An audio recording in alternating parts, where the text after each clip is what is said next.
Bonjour et bienvenue à notre chaîne YouTube.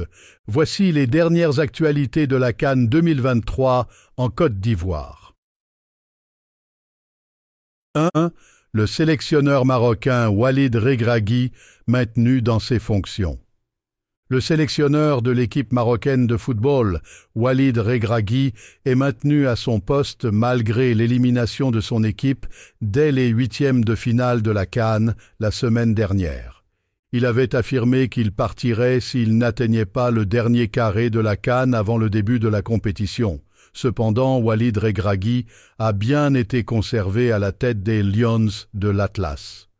Durant la compétition, il avait été suspendu par la Confédération africaine de football, CAF, pour une altercation avec le défenseur congolais Chancel Mbemba à la fin d'un match, avant que cette décision ne soit annulée sur appel de la fédération marocaine. Sot Amsar, l'homme qui a mis un coup du marteau à la CAN, son tube est devenu l'hymne de la CAN et résonne désormais bien au-delà des frontières de la Côte d'Ivoire. C'est cette chanson sur laquelle les éléphants de Côte d'Ivoire ont dansé après leur victoire in extremis contre les Tigres du Mali en quarte finale. Elle est devenue la bande son incontestée de l'événement. Le morceau a largement éclipsé l'hymne officiel de la compétition.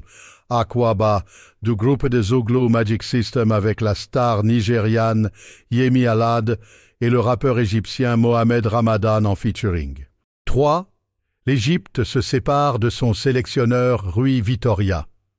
La Fédération égyptienne de football a annoncé dimanche avoir renvoyé le sélectionneur Rui Vitória après l'élimination des Pharaons la semaine dernière en Côte d'Ivoire. Dans un communiqué, le conseil d'administration a remercié le manager portugais Rui Vitória et son équipe d'assistants et ajouté qu'il examinait les CV des entraîneurs étrangers pour lui trouver un remplaçant. En attendant, l'ancien entraîneur d'Al-Ahli, Mohamed Youssef, assurera l'intérim pour les Pharaons, qui ont été éliminés de la CAN à l'issue d'une séance de tir au but spectaculaire contre la République démocratique du Congo en huitième de finale. 4. RDC. En pleine CAN, les Léopards manifestent leur soutien aux victimes des combats dans l'Est.